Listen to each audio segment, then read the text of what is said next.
저는 하버드 대학교에서 인류 언어학을 가르치는 엘리자베스 로웰입니다. 지난 20년간 동남아시아 소수민족들의 언어를 연구해왔죠. 그런데 2023년 봄, 제 인생을 완전히 바꿔놓은 일이 일어났습니다. 라오스 북부 산간 지역에 아직 학계에 제대로 알려지지 않은 소수민족이 있다는 소식을 들었어요. 현지 가이드조차 정확한 위치를 모를 정도로 깊은 오지에 살고 있다고 했습니다. 저에게는 너무나 매력적인 연구 대상이었죠. 교수님, 정말 가실 건가요? 도로도 제대로 없는 곳인데. 연구조교 마크가 걱정스러운 표정으로 물었습니다. 하지만 저는 이미 마음을 굳혔어요. 미개척 민족의 언어를 직접 듣고 기록할 기회를 놓칠 수 없었거든요. 비행기로 루앙프라방에 도착한 뒤 다시 지프차로 5시간을 달렸습니다. 포장도로는 진작 끝났고 비포장 산길을 구불구불 올라갔죠. 차창 밖으로 보이는 것은 끝없는 녹색 산맥뿐이었어요. 여기서부터는 걸어야 합니다. 현지 가이드 캄이 차를 세우며 말했습니다. 해발 1500m 지점. 공기가 제법 차가웠어요. 무거운 녹음 장비와 카메라를 메고 2시간 정도 산길을 걸었을까요? 드디어 첫 번째 마을이 보였습니다. 대나무로 지은 집들이 산빛 아래 듬성듬성 서 있었어요. 연기가 피어오르는 굴뚝 마당에서 뛰노는 닭들. 전형적인 산간 소수민족 마을의 모습이었죠. 그런데 마을 입구에 도착하는 순간 뭔가 이상한 느낌이 들었어요. 아이들이 우리를 보고 수군거리는 소리가 들렸는데, 아니, 저 사람들 누구야? 엄마한테 말해야지 안 그래? 잠깐, 이게 뭐죠? 저는 깜짝 놀라 걸음을 멈췄습니다. 분명히 라오어가 아니었어요. 그렇다고 태국어도 아니고 이상하게 익숙한 억양이었어요. 캄.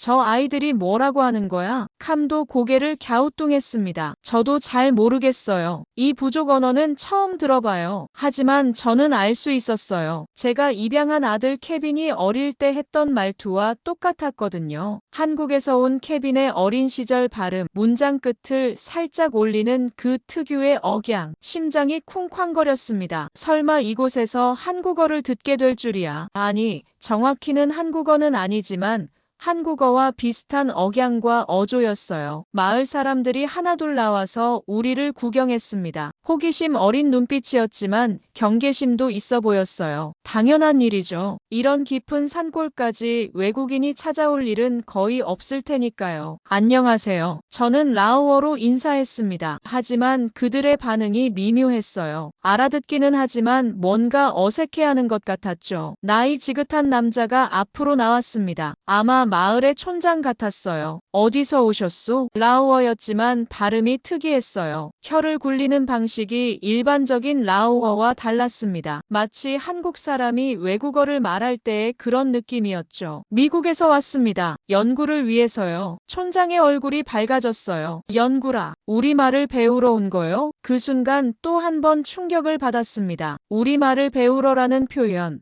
그 어조와 억양이 너무나 한국적이었거든요. 제가 한국 친구들과 대화할 때 듣던 바로 그 느낌이었어요. 네, 그렇습니다. 여러분의 언어와 문화를 연구하고 싶습니다. 촌장이 다른 마을 사람들과 뭔가 이야기를 나누더니 고개를 끄덕였어요. 좋소. 우리 집에서 묵어 가시오. 그날 밤 촌장의 집에서 머물게 되었습니다. 대나무 바닥에 앉아 저녁을 먹는데 음식을 보고 또 한 번 놀랐어요. 찹쌀밥이 나왔거든요. 그것도 한국에서 보던 것과 거의 똑같은 모양으로 말이죠. 이 밥은 우리 조상 때부터 이렇게 해먹었소. 특별한 날에는 이 찹쌀밥을 꼭 만들어요. 촌장의 아내가 웃으며 말했습니다. 그 웃음마저 한국 할머니들의 그것과 닮아 있었어요. 밤이 깊어갈수록 저의 혼란은 더해졌습니다. 이들의 말투, 억양, 심지어 음식까지 모든 것이 한국과 연결되는 것 같았거든요. 하지만 여기는 라오스 북부 오지예요. 한국과는 수천 킬로미터 떨어진 곳이죠. 다음 날 본격적인 연구를 시작하기로 했습니다. 하지만 이미 저의 마음속에는 한 가지 가설이 자리 잡고 있었어요. 혹시 이 사람들이 한국과 어떤 연관이 있는 건 아닐까 하는. 새벽 공기가 차가웠습니다. 하지만 제 가슴은 뜨거웠어요. 뭔가 엄청난 발견을 하게 될 것 같은 예감이 들었거든요. 사흘째 되던 날 마을 사람들이 저를 완전히 받아들인 것 같았습니다. 있었습니다. 아이들은 제 뒤를 졸졸 따라다녔고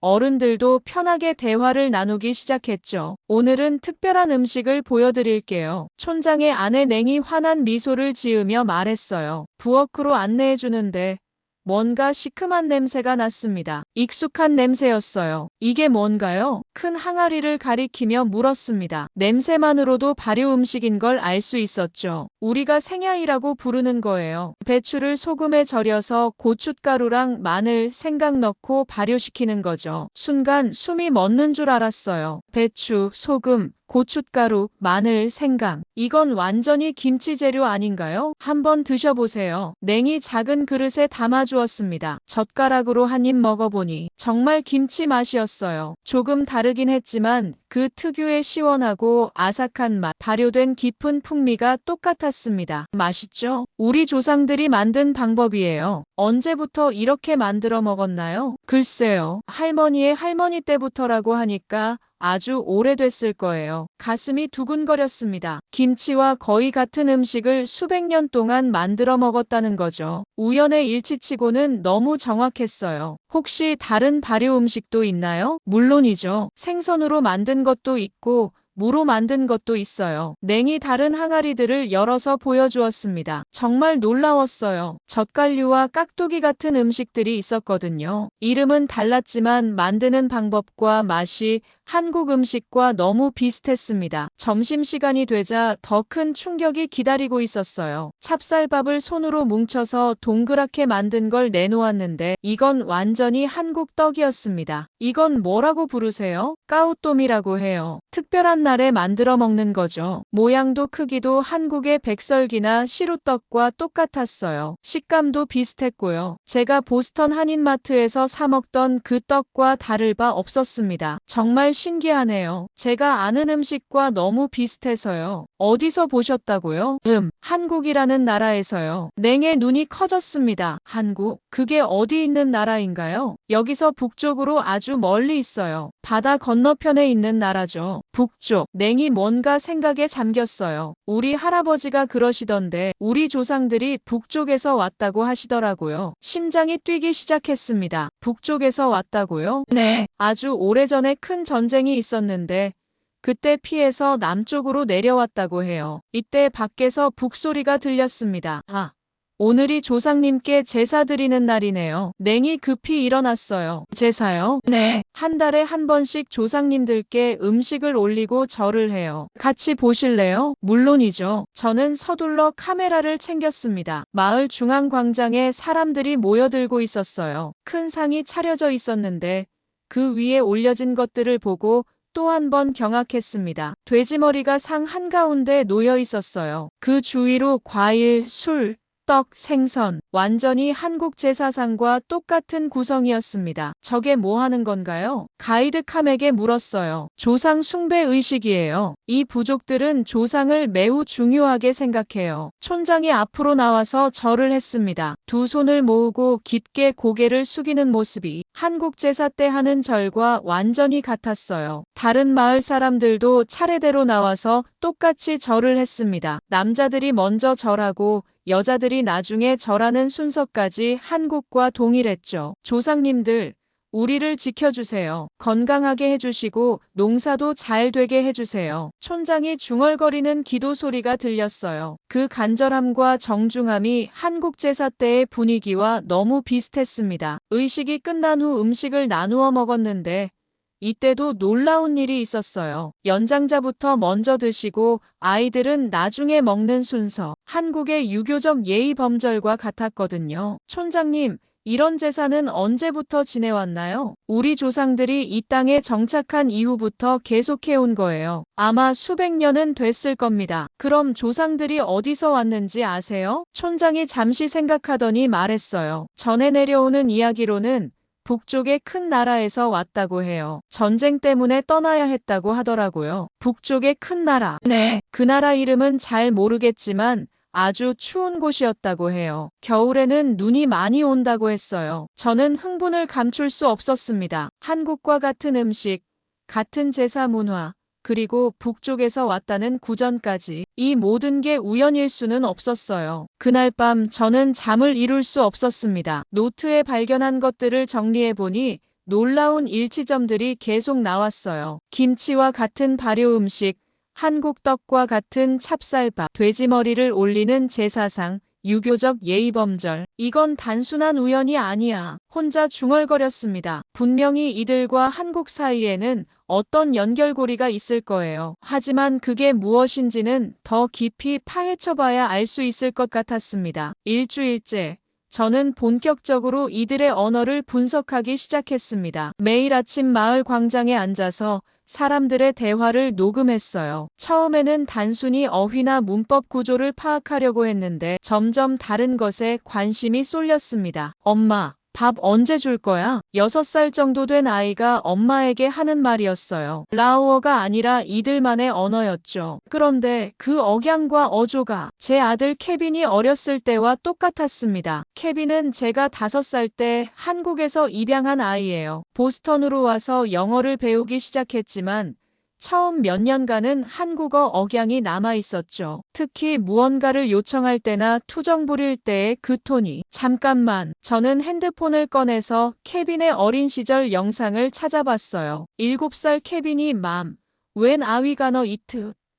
라고 말하는 장면이 있었습니다. 그 영어 문장 안에 숨어있던 한국어 억양 패턴과 지금 이 아이의 말투가 완전히 일치했어요. 소름이 돋았습니다. 뭔가를 부탁할 때 말끝을 살짝 올리는 것, 불만을 표현할 때 길게 늘어뜨리는 것. 제가 언어학자로서 20년간 연구해온 한국어의 정서적 표현 패턴이 여기서 그대로 나타나고 있었어요. 아저씨, 이거 뭐 하는 거예요? 12살 정도 된 소녀가 제 녹음기를 가리키며 물었습니다. 호기심 어린 목소리였는데 그 뭐 하는 거예요?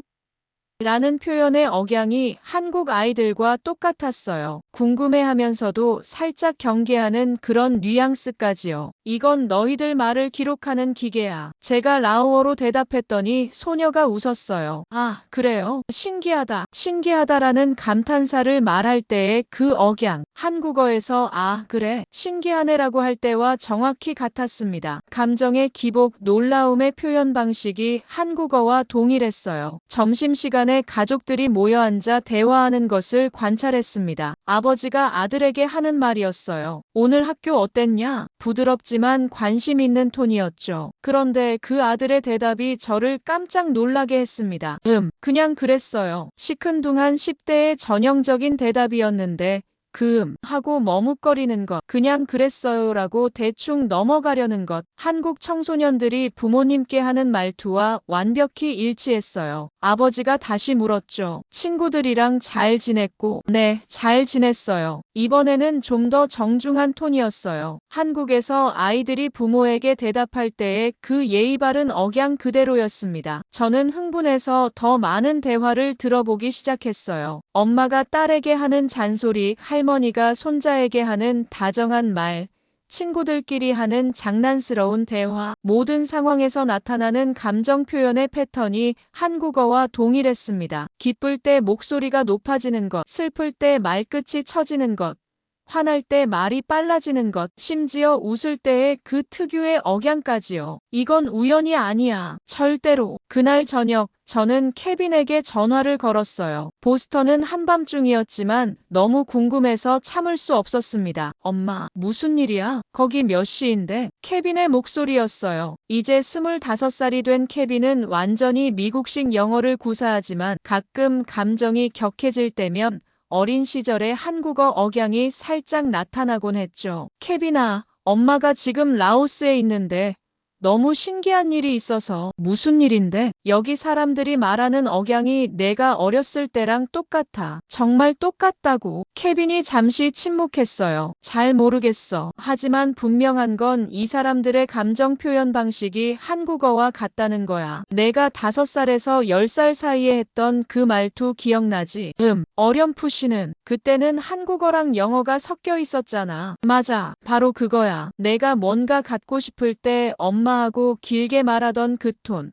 혼날까봐 조심스럽게 말하던 그 억양. 여기 아이들이 똑같이 해. 케빈이 신기해했어요. 정말 이상하네. 혹시 한국 사람들이 그쪽에 이주한 적이 있나? 그게 궁금해서 조사하고 있어. 하지만 공식적인 기록은 없어. 전화를 끊고 나서 저는 다시 녹음 파일들을 들어봤어요. 이번에는 언어학자의 관점에서 체계적으로 분석해 보려고 했습니다. 감정 표현의 억양 패턴을 그래프로 그려보니 놀라운 결과가 나왔어요. 기쁨, 슬픔, 화남, 놀람, 애교, 짜증, 모든 감정의 음성학적 패턴이 한국어와 거의 일치했습니다. 특히 애교라는 감정 표현이 가장 확실한 증거였어요. 애교는 한국 문화에서 매우 독특한 감정 표현 방식인데 이 부족의 아이들이 어른에게 뭔가를 부탁할 때 쓰는 억양이 한국 아이들의 애교 톤과 완벽히 일치했거든요. 엄마, 사탕 하나만. 6살 여자아이가 엄마에게 하는 말이었는데 그 하나만의 톤이 한국 아이들이 엄마 하나만 할 때와 똑같았어요. 음성 주파수까지 분석해보니 거의 일치했습니다. 더 충격적인 건 어른들의 대화에서도 이런 패턴이 나타났다는 거예요. 부부간의 대화, 이웃 간의 대화에서 나타나는 정서적 뉘앙스들이 모두 한국어와 같았습니다. 여보, 오늘 장에 다녀올까? 응, 그래. 뭐 사올 거 있어? 이런 일상적인 부부 대화의 톤과 리듬이 한국 부부들의 그것과 동일했어요. 친밀함을 표현하는 방식, 상대방을 배려하는 말투의 미묘한 변화까지. 그날 밤 저는 확신했습니다. 이들의 언어와 한국어 사이에는 분명한 연관성이 있다고요. 단순히 어휘나 문법의 유사성이 아니라 감정을 표현하는 깊은 패턴에서의 일치였습니다. 언어학에서 이런 현상을 정서적 운율 패턴이라고 부르는데 이건 수백 년에 걸쳐 형성되는 것이에요. 하루아침에 생기는 게 아니라 문화와 함께 세대를 거쳐 전수되는 것이죠. 케빈의 어린 시절 한국어 억양이 여기서 그대로 살아 숨쉬고 있다는 사실. 이건 이 부족과 한국 사이의 연결고리가 분명히 존재한다는 증거였습니다. 열흘째 되던 날, 촌장이 저를 부족의 최고령자에게 데려가겠다고 했습니다. 90살이 넘은 할아버지로 마을에서 가장 많은 이야기를 알고 있다고 했어요. 탄홍 할아버지는 우리 부족의 살아있는 역사책이에요. 촌장이 설명해 주었습니다. 기억력이 놀라워서 몇 대 전 조상들 이야기까지 정확히 알고 계세요. 마을 끝자락에 있는 작은 집으로 향했어요. 대나무 벽에 야자수 잎으로 만든 지붕이었죠. 문 앞에서 촌장이 크게 불렀습니다. 탄홍 할아버지, 손님이 왔어요. 들어와라. 힘있는 목소리가 들렸어요. 문을 열고 들어가니 희끗희끗한 머리에 주름진 얼굴에 노인이 앉아 계셨습니다. 하지만 눈빛만큼은 젊은이 못지않게 또렷했어요. 미국에서 온 연구자라고 들었소. 탄홍 할아버지가 저를 위아래로 훑어보시며 말했습니다. 네, 그렇습니다. 할아버지께서 아시는 이야기들을 듣고 싶어서 왔어요. 호호, 궁금한 게 많겠구먼. 앉아라. 바닥에 앉자 할아버지가 차를 끓여주셨어요. 은은한 향이 나는 허브차였습니다. 뭐가 궁금한가? 이 부족의 조상들에 대해 알고 싶습니다. 언제부터 이곳에 살게 되었는지. 할아버지의 눈이 멀리 보이는 듯 흐려졌어요. 아, 그 이야기 말이군. 내 할아버지한테서 들은 이야기지. 할아버지가 말을 이어갔습니다. 우리 조상들은 원래 이곳 사람이 아니었어. 아주 먼 북쪽에서 살았지. 북쪽이요? 그래. 눈이 많이 오고 아주 추운 곳이었다고 해. 거기서는 큰 강이 흘렀고 산들이 높고 험했다고 하더라. 제 심장이 빨리 뛰기 시작했어요. 어떻게 생긴 곳이었나요? 내 할아버지 말로는 겨울에 강이 얼 정도로 추웠다고 해. 그래서 두꺼운 옷을 입고 살았다더군. 라오스는 열대기후예요. 강이 얼 정도로 추운 겨울은 없죠. 하지만 한국은 다릅니다. 한강도 예전에는 겨울에 얼곤 했거든요. 그럼 왜 이곳으로 오게 되었나요? 할아버지가 깊게 한숨을 쉬었어요. 큰 전쟁이 일어났거든. 적들이 쳐들어와서 살 수가 없게 됐어. 어떤 전쟁이었나요? 정확히는 모르겠어. 하지만 아주 무서운 적들이었다고 해. 우리 조상들은 살기 위해 떠나야 했지. 할아버지가 일어나서 방 한쪽에서 낡은 헝겊 보따리를 가져왔어요. 이걸 보여줄까 했는데 보따리를 풀자 오래된 나무 조각들이 나왔습니다. 뭔가 글씨 같은 것이 새겨져 있었어요. 이게 뭔가요? 우리 조상들이 쓰던 글씨야. 지금은 아무도 읽을 줄 모르지만 자세히 보니 한자 같았어요. 하지만 지금의 한자와는 조금 달랐습니다. 더 고풍스럽고 복잡한 형태였죠. 이 글씨를 누가 새긴 건가요? 우리 조상 중에 아주 학식이 높은 분이 계셨다고 해. 그분이 이런 글씨를 알고 계셨지. 그분이 어떤 분이었나요? 할아버지가 잠시 생각하더니 말했어요. 왕족 출신이었다고 하더라. 큰 나라의 높은 사람이었는데 전쟁 때문에 피난을 와야 했다고 해. 순간 소름이 돋았어요. 왕족 출신이라니. 혹시 고구려 왕족일까요? 그 큰 나라가 어떤 나라였는지 아세요? 정확한 이름은 전해지지 않아. 하지만 산이 많고 강이 큰 나라였다고 해. 그리고 할아버지가 목소리를 낮췄어요. 사람들이 용맹하기로 유명했다고 하더라. 용맹하다고요? 그래. 말을 잘 타고 활을 잘 쏘는 민족이었다고 해. 전쟁도 잘했지만 결국 더 큰 적을 이기지 못해서 흩어지게 됐다더군. 이건 고구려의 특징과 정확히 일치했어요. 고구려는 기마민족의 성격이 강했고 활쏘기로 유명했죠. 그리고 당나라와 신라의 연합군에 의해 멸망했고요. 할아버지, 그 조상들이 이곳에 오기까지 얼마나 걸렸나요? 아주 오래 걸렸다고 해. 몇 년이 아니라 몇십 년, 몇십 년이요? 그래. 한 곳에 정착하면 또 전쟁이 일어나고 또 다른 곳으로 가고 그런 식으로 계속 남쪽으로 내려왔다고 하더라. 이것도 역사와 맞아떨어졌어요. 고구려가 멸망한 후 고구려 유민들은 여러 경로로 흩어졌습니다. 일부는 당나라로, 일부는 신라로, 그리고 일부는 더 먼 남쪽으로. 그 여행 중에 많은 사람들이 죽었겠군요. 할아버지가 슬픈 표정을 지었어요. 그렇지. 굶주림과 병으로 많이 죽었다고 해. 살아남은 사람들만 이곳까지 올 수 있었지. 몇 명이나 살아남았나요?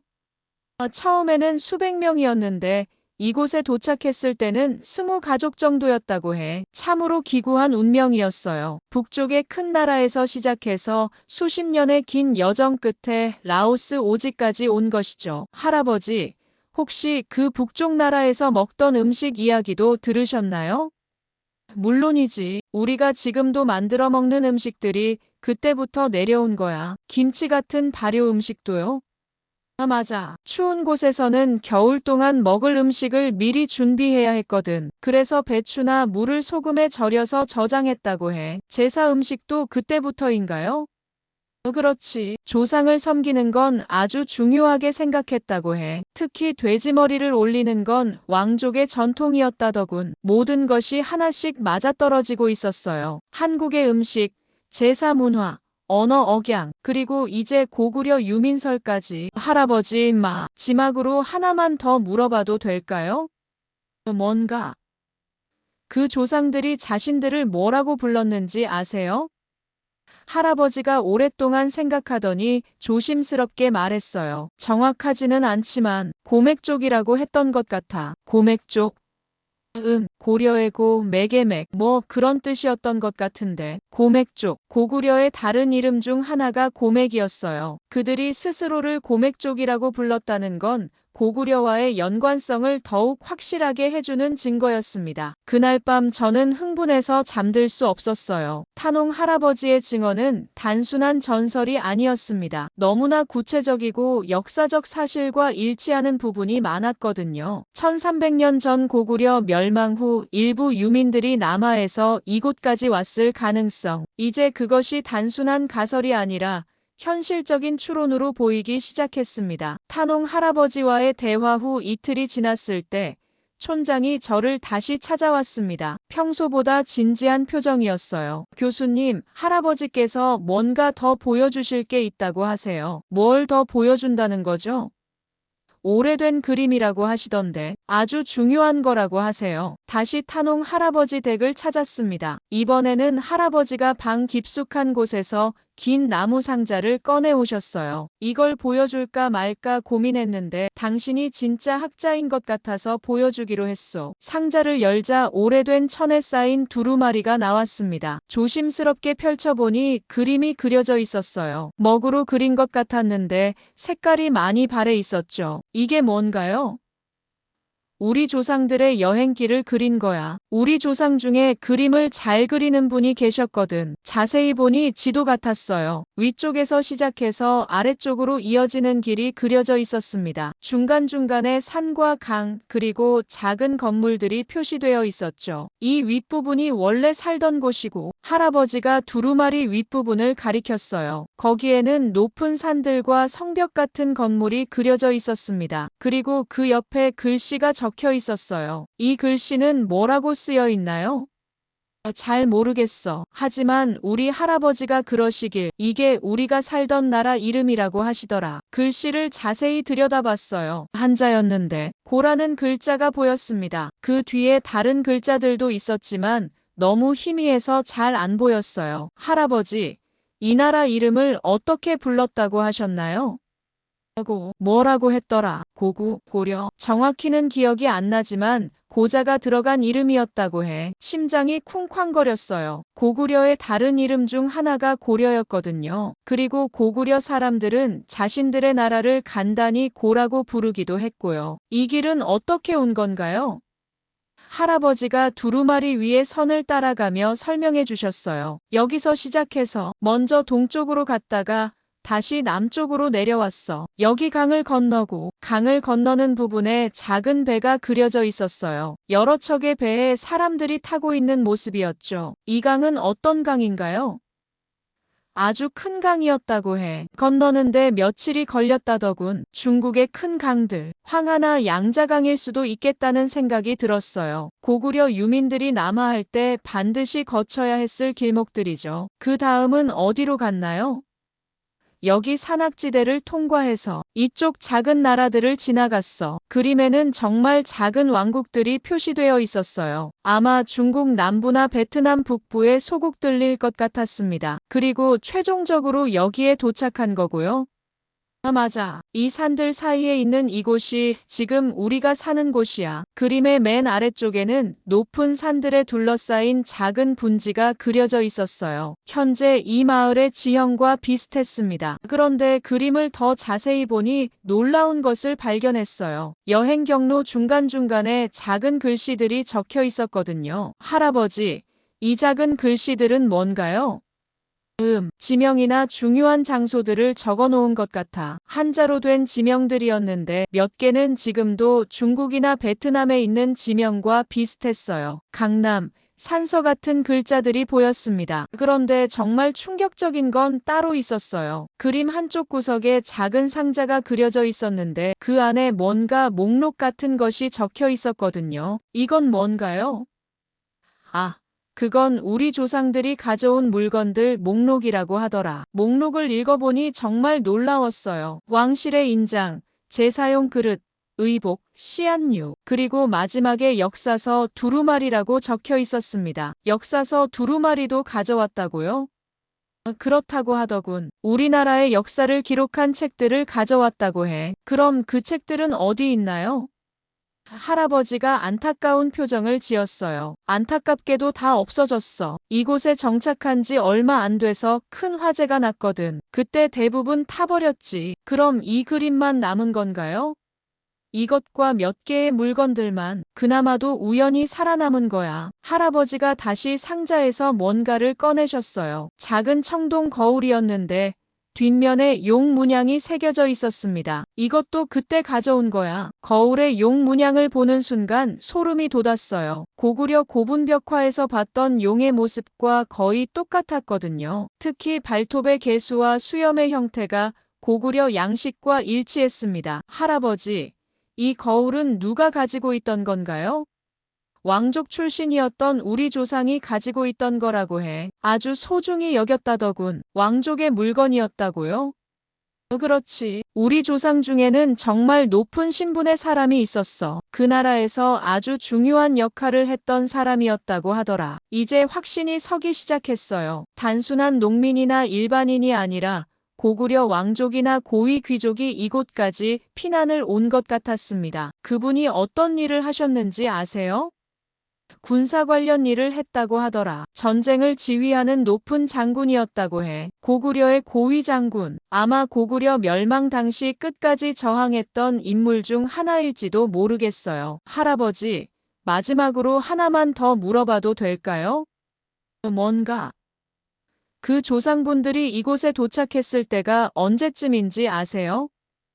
할아버지가 손가락으로 계산을 해보더니 말했어요. 우리 집안 족보로 계산해보면 대략 40대 전쯤, 한 세대를 30년으로 치면 1200년 정도 전이겠네. 1200년 전, 고구려가 멸망한 시기와 거의 일치했어요. 고구려는 668년에 멸망했으니까 지금으로부터 약 1350년 전이죠. 몇십 년의 여행 기간을 고려하면 딱 맞아떨어지는 시기였습니다. 그날 밤 저는 모든 증거들을 정리해봤어요. 북쪽의 큰 나라고 왕족 출신의 피난민, 1200년 전의 정착, 고구려 양식의 청동 거울, 여행 경로가 그려진 고지도, 이 모든 것들이 하나의 결론을 가리키고 있었습니다. 이 부족의 조상들은 고구려 유민이 확실했어요. 그것도 왕족이나 고위 귀족 출신의 피난민들이었을 가능성이 높았습니다. 하지만 아직 확실한 증거가 더 필요했어요. 학술적으로 인정받으려면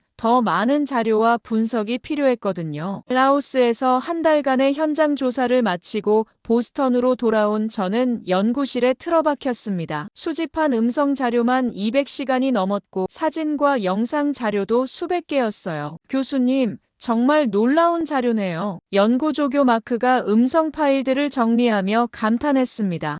이제 본격적인 분석을 시작해야 해. 저는 먼저 가장 확실한 증거부터 정리하기로 했어요. 바로 언어의 정서적 표현 패턴이었죠. 이건 제가 가장 전문적으로 다룰 수 있는 분야였거든요. 컴퓨터 프로그램을 이용해서 음성 주파수를 분석했습니다. 기쁨, 슬픔, 화남, 놀람 등 각 감정별로 음성의 높낮이, 속도, 강세 패턴을 그래프로 만들었어요. 결과는 충격적이었습니다. 라후족 아이들의 감정 표현 패턴이 한국 아이들의 것과 거의 완벽하게 일치했거든요. 특히 애교라는 복잡한 감정 표현에서는 98%의 유사도를 보였습니다. 이건 우연이 될 수 없는 수치야. 제가 혼잣말을 했어요. 교수님, 다른 동남아시아 언어들과도 비교해봤는데 완전히 다르네요. 마크가 화면을 가리키며 말했습니다. 태국어, 베트남어, 캄보디아어의 정서 표현 패턴은 라후족과 전혀 달랐어요. 오히려 한국어와의 유사성이 압도적으로 높았습니다. 3개월간의 집중적인 분석 끝에 논문을 완성했어요. 제목은 라오스 북부 라후족의 정서적 언어 패턴과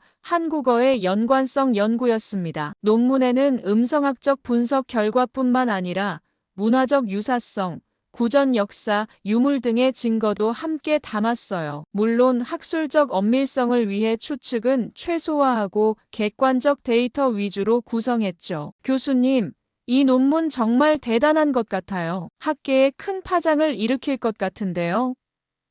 그렇게 되길 바라지. 하지만 무엇보다 정확해야 해. 논문을 여러 번 검토하고 수정한 후 국제언어학 학술지에 투고했습니다. 심사 과정에서 몇 차례 수정을 거쳐 드디어 게재 승인을 받았어요. 그리고 2024년 봄 파리 유네스코 본부에서 열리는 국제언어 다양성 컨퍼런스에서 발표할 기회를 얻었습니다. 전 세계 언어학자들이 모이는 중요한 학술대회였죠. 파리에 도착한 날 발표 준비를 하면서도 가슴이 떨렸어요. 이런 큰 무대에서 제 연구를 발표하는 건 처음이었거든요. 엘리자베스, 긴장하지 마. 당신의 연구는 충분히 훌륭해. 같은 하버드 출신인 동료 교수 데이비드가 격려해 주었습니다. 고마워. 하지만 정말 떨려. 발표 당일 대강당은 200명이 넘는 학자들로 가득 찼어요. 각국에서 온 언어학자, 인류학자, 문화 연구자들이 저의 발표를 기다리고 있었습니다. 안녕하세요. 저는 하버드 대학교 엘리자베스 로웰입니다. 마이크 앞에 서자 모든 시선이 저에게 집중됐어요. 오늘 여러분께 매우 흥미로운 연구 결과를 발표하게 되어 영광입니다. 라오스 북부 오지에서 발견한 놀라운 언어학적 발견에 대해 말씀드리겠습니다. 프레젠테이션을 시작했어요. 먼저 라후족의 기본 정보와 현장 조사 과정을 설명했습니다. 제가 처음 이 부족의 아이들 말을 들었을 때 뭔가 익숙한 느낌을 받았습니다. 그것은 바로 제가 입양한 한국계 아들의 어린 시절 억양과 똑같았기 때문입니다. 청중들이 관심 있는 표정을 짓기 시작했어요. 이후 체계적인 음성학적 분석을 통해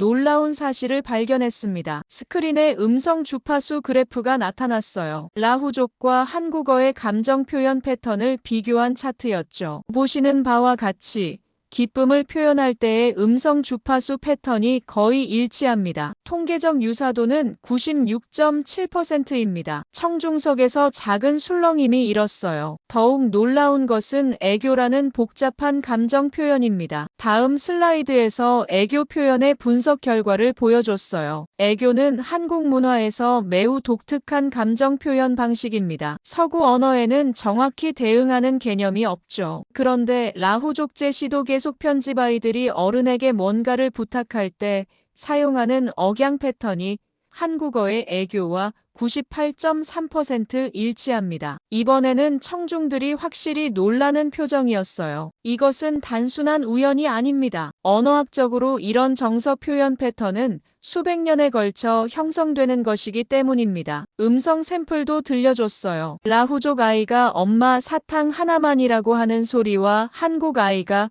엄마 하나만이라고 하는 소리를 연달아 재생했습니다. 청중석이 완전히 조용해졌어요. 두 음성이 정말 비슷했거든요. 또한 문화적 유사성도 놀랍습니다. 김치와 같은 발효 음식, 한국식 제사 문화, 찹쌀떡과 같은 음식들의 사진을 보여줬어요. 그리고 구전 역사에 따르면 이들의 조상은 약 1200년 전 북쪽의 고라는 나라에서 전쟁을 피해 남하했다고 전해집니다. 고구려 멸망 시기와의 연관성을 설명했어요. 물론 더 많은 연구가 필요합니다. 하지만 현재까지의 증거들은 이 부족이 고대 한반도 문명과 밀접한 연관이 있음을 강력히 시사합니다. 발표가 끝나자 박수가 터져나왔어요. 그리고 질문이 쏟아졌습니다. 정말 흥미로운 연구입니다. 다른 동남아시아 부족들과의 비교 연구도 하셨나요?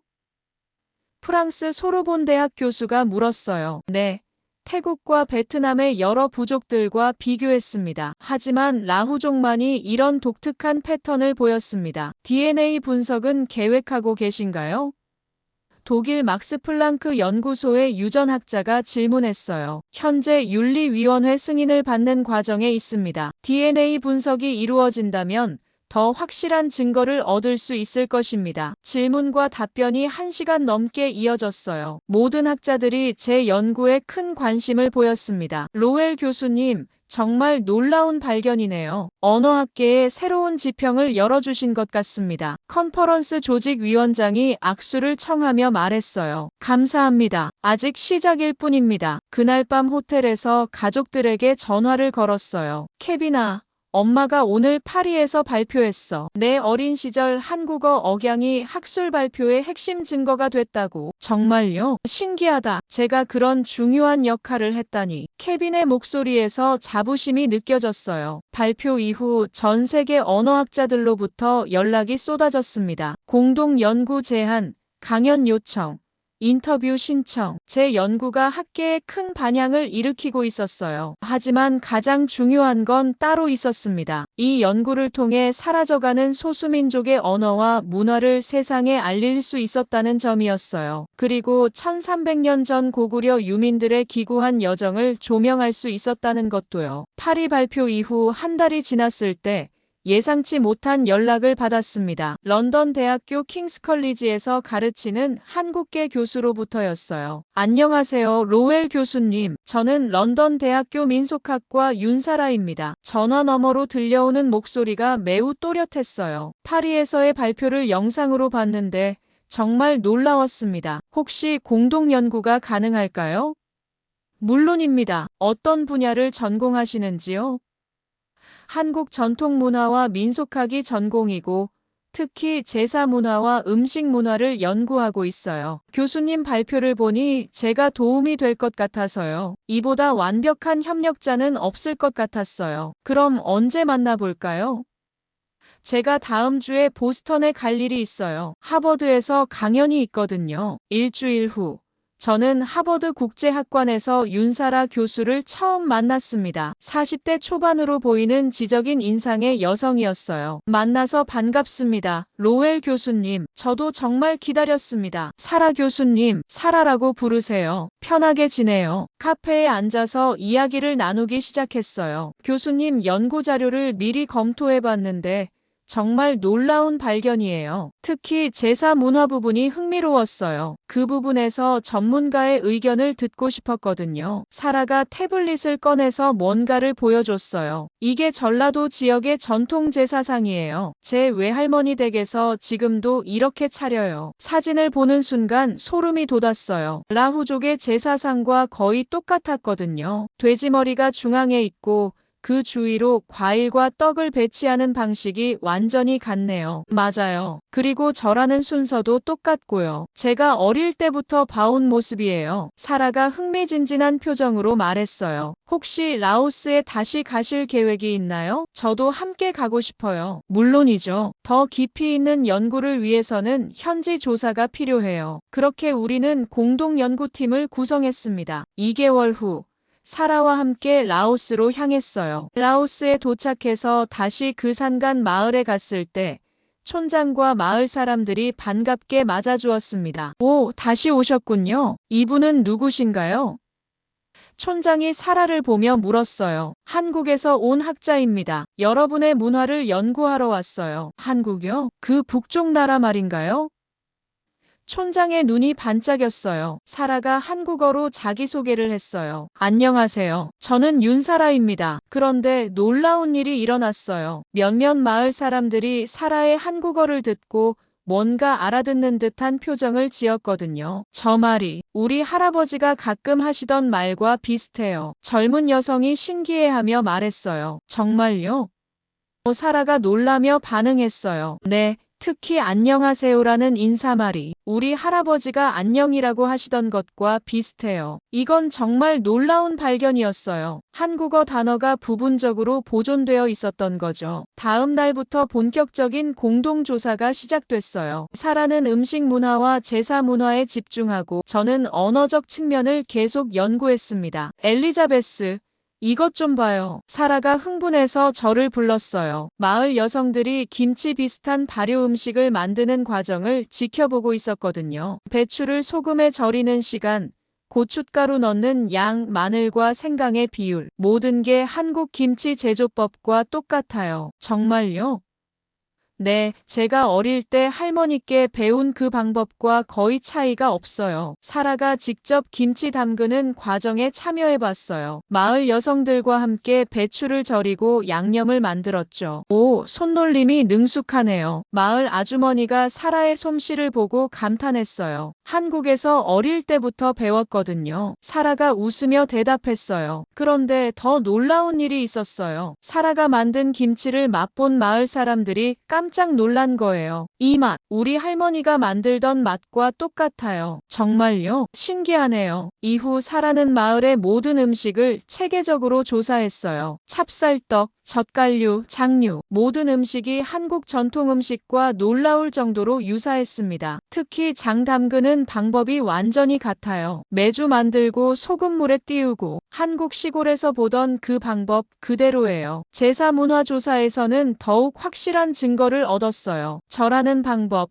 제사상 차리는 순서, 심지어 충문 읽는 억양까지 제 고향 전라도와 완전히 같아요. 사라가 제사의식을 녹화하면서 설명했어요. 특히 남자들이 먼저 절하고 여자들이 나중에 절하는 것, 연장자 순으로 절하는 것, 이런 건 한국의 유교 문화에서 나온 거예요. 그럼 이들의 조상이 유교 문화를 가지고 있었다는 뜻이네요. 맞아요. 고구려 후기에는 유교가 상당히 발달했거든요. 2주간의 공동조사 후 우리는 놀라운 결론에 도달했어요. 엘리자베스, 이제 확신해요. 이 부족은 분명히 고구려 유민의 후손이에요. 나도 그렇게 생각해. 언어, 음식, 제사 문화, 모든 게 한국과 연결돼 있어. 특히 음식 문화가 결정적이에요. 이런 복잡한 발효 기술은 단시간에 전해질 수 있는 게 아니거든요. 사라의 말이 맞았어요. 김치나 장류 같은 발효 음식은 수백 년에 걸쳐 전승되는 기술이었습니다. 그리고 제사 문화도 마찬가지예요. 이런 정교한 의식은 문화적 전통이 끊어지지 않고 이어져야만 가능해요. 마지막 날 밤, 우리는 탄홍 할아버지를 다시 찾아뵀어요. 할아버지, 이분이 한국에서 온 학자예요. 사라가 한국어로 인사했어요. 안녕하세요, 할아버지. 탄홍 할아버지의 눈이 커졌어요. 이 말, 우리 할아버지가 하시던 말이야. 할아버지가 무릎을 치며 놀라워했어요. 정말 그 북쪽 나라에서 온 거구나. 그 순간 사라의 눈에 눈물이 맺혔어요. 할아버지, 저희 조상님들이 여기까지 오시느라 얼마나 고생하셨을까요? 그러게 말이야. 정말 먼 길을 돌고 돌아서 할아버지도 울먹이는 목소리로 말했어요. 그날 밤 저희는 확신했습니다. 이 연구는 단순한 학술 연구를 넘어서는 의미가 있다고요. 1300년 전 헤어진 민족이 다시 만나는 감동적인 순간이었거든요. 엘리자베스, 우리가 정말 중요한 일을 하고 있는 것 같아요. 맞아. 이건 역사를 다시 쓰는 일이야. 그렇게 우리의 공동 연구는 새로운 차원으로 발전하게 되었습니다. 라오스에서의 공동 연구를 마치고 보스턴에 돌아온 지 한 달 후, 저는 특별한 계획을 세웠습니다. 아들 케빈과 함께 보스턴 한인촌을 방문하기로 한 거예요. 엄마, 왜 갑자기 한인촌에 가려고 해? 케빈이 궁금해했어요. 내가 어렸을 때의 그 억양을 다시 들어보고 싶어서, 그리고 라오스에서 느꼈던 그 감정을 다시 확인해보고 싶고, 주말 오후 케빈과 함께 엘스턴 지역의 한인촌으로 향했습니다. 한국 마트, 한식당, 노래방이 즐비한 거리였어요. 여기 온 지 정말 오래됐네. 케빈이 주변을 둘러보며 말했어요. 어릴 때는 자주 왔는데 한국 마트에 들어가자 정겨운 한국어가 들렸어요. 아주머니들이 나누는 일상적인 대화, 아이들이 엄마에게 하는 투정, 할아버지가 손자에게 하는 다정한 말. 케빈아, 저 아이 말 들어봐. 6살 정도 된 한국계 아이가 엄마에게 하는 말이었어요. 엄마, 과자 사줘. 그 억양과 어조가 라오스에서 들었던 아이들의 목소리와 완전히 같았어요. 정말 똑같네, 엄마. 케빈도 놀라며 말했어요. 내가 어렸을 때도 저런 식으로 말했나? 응, 정확히 저런 식이었어. 한식당에 들어가서 식사를 하면서도 계속 주변 사람들의 대화를 들었어요. 가족끼리 나누는 정겨운 대화, 친구들끼리 하는 장난스러운 말, 연인들의 다정한 속삭임. 모든 대화에서 라오스 산골에서 들었던 그 따뜻한 정서가 느껴졌어요. 말끝에 담긴 애정, 상대방을 배려하는 마음, 가족에 대한 깊은 사랑. 엄마, 나도 이제 느껴져. 케빈이 조용히 말했어요. 뭐가? 라오스 사람들과 여기 사람들 사이의 공통점, 말하는 방식이 비슷한 게 아니라 마음을 담는 방식이 비슷한 거네. 정확한 지적이었어요. 맞아, 바로 그거야. 식사 후 한국문화원에도 들렀어요. 마침 전통 문화 체험 행사가 열리고 있었거든요. 전통제사 시연을 보는데 라오스에서 봤던 장면이 그대로 재현되고 있었어요. 제사상 차리는 방법, 절하는 순서, 충문 읽는 억양까지. 케빈아, 저 모습 기억나? 어렴풋이 할아버지 제사 때 봤던 것 같아. 케빈의 친할아버지는 케빈이 10살 때 돌아가셨어요. 그때 한국식 제사를 지낸 적이 있었죠. 그때 나도 저렇게 절했나? 응, 아주 정중하게 절했어. 전통 음식 시연도 봤어요. 김치 담그기, 떡 만들기, 장 담그기. 라오스에서 봤던 모든 음식이 여기서 재현되고 있었습니다. 엄마, 정말 신기해. 지구 반대편에 있는 사람들이 똑같은 음식을 만들고 있다니. 그게 바로 문화의 힘이야. 1300년이 지나도 전승되는 거지. 집으로 돌아오는 길에 케빈이 말했어요. 엄마, 나도 이제 알겠어. 내가 어릴 때 했던 그 말투가 왜 특별한지. 어떻게? 그건 단순한 억양이 아니라 마음을 표현하는 방식이었구나. 라오스 아이들도 똑같은 마음으로 말하고 있었던 거고. 집에 도착해서 저는 연구 노트를 정리하기 시작했어요. 지난 1년간의 모든 발견을 체계화하려고 했습니다. 언어학적 분석 결과, 문화적 유사성, 역사적 증거, 그리고 오늘 한인촌에서 느꼈던 감정까지 모든 것을 하나로 연결하는 결론을 찾고 있었어요. 며칠 후 사라에게서 이메일이 왔어요. 엘리자베스, 런던에서도 흥미로운 발견이 있었어요. 대형 박물관에 고구려 유물이 있는데 라오스에서 본 청동 거울과 거의 똑같은 용 문양이 있어요. 첨부된 사진을 보니 정말 놀라웠어요. 탄홍 할아버지가 보여준 청동 거울과 거의 동일한 문양이었거든요. 이제 물리적 증거까지 확보됐네요. 전화로 사라와 이야기했어요. 맞아요. 그런데 엘리자베스, 저는 이번 연구를 통해서 더 중요한 걸 깨달았어요. 뭔가요? 문화라는 게 유물이나 기록으로만 전해지는 게 아니라는 거예요. 가장 깊은 곳에서는 정서로 이어진다는 걸 알았어요. 사라의 말이 마음에 깊이 와닿았어요. 정말 그래요. 1300년이 지나도 말끝의 온기는 그대로 남아있더라고요. 3개월 후 저는 두 번째 국제학술대회에서 발표할 기회를 얻었습니다. 이번에는 서울에서 열리는 아시아 문화 연구 컨퍼런스였어요. 서울대학교 대강당에는 한국, 중국, 일본, 동남아시아 각국의 학자들이 모였습니다. 제 발표 제목은 정서적 언어 패턴을 통한 문화 전승 연구 라오스 라후족과 고구려의 연관성이었어요. 여러분, 저는 오늘 문화가 어떻게 전승되는지에 대한 새로운 관점을 제시하고자 합니다. 발표를 시작했어요. 우리는 보통 문화가 유물이나 문헌을 통해 전해진다고 생각합니다. 하지만 가장 깊은 차원에서 문화는 정서를 통해 이어집니다. 라오스와 한국의 음성 샘플을 들려주었어요. 아이가 엄마에게 애교 부리는 소리, 가족끼리 나누는 정겨운 대화, 슬플 때 위로하는 말투, 들으시는 바와 같이 언어는 다르지만 감정을 담는 방식은 동일합니다. 이것이 바로 문화의 본질입니다. 청중들이 집중해서 들었어요. 1300년 전 고구려에서 시작된 정서적 표현이 라오스 오지까지 전해졌습니다. 물질은 사라져도 마음은 이어진 것입니다. 발표 후 한국 학자들의 반응이 뜨거웠어요. 정말 감동적인 연구입니다. 우리 조상들의 정신이 그렇게 멀리까지 이어졌다니. 서울대 국사학과 교수가 눈물을 글썽이며 말했어요. 이 연구는 단순한 학술 연구를 넘어서는 의미가 있습니다. 저도 가슴이 벅찼어요. 발표가 끝난 후 기자회견에서 기자가 물었어요. 교수님, 이번 연구를 통해 얻은 가장 큰 깨달음이 무엇인가요? 저는 잠시 생각한 후 답했어요. 문화는 형태가 아니라 마음이라는 것입니다. 말끝에 담긴 온기, 가족을 대하는 정성, 조상을 기리는 마음, 이런 것들이 진정한 문화의 본질이에요. 그 온기가 1300년을 버텨낸 것이군요. 맞습니다. 그리고 앞으로도 계속 이어질 겁니다. 그날 밤 호텔에서 케빈에게 전화를 걸었어요. 케빈아, 엄마가 오늘 서울에서 발표했어. 내 어린 시절 억양이 1300년 역사의 증인이 됐다고. 와. 정말 신기해요. 제가 그런 역사적 의미를 가지고 있었다니.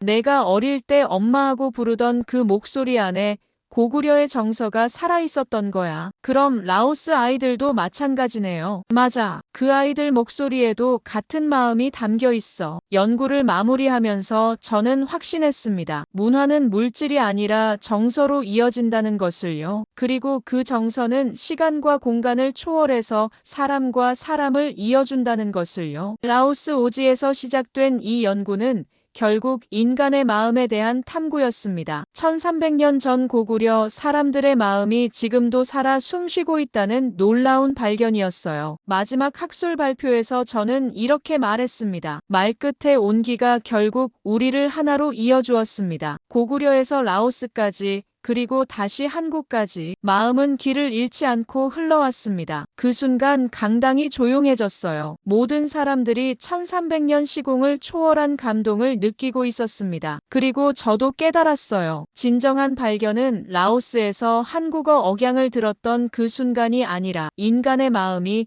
얼마나 깊고 오래 갈 수 있는지를 알게 된 것이었다고요.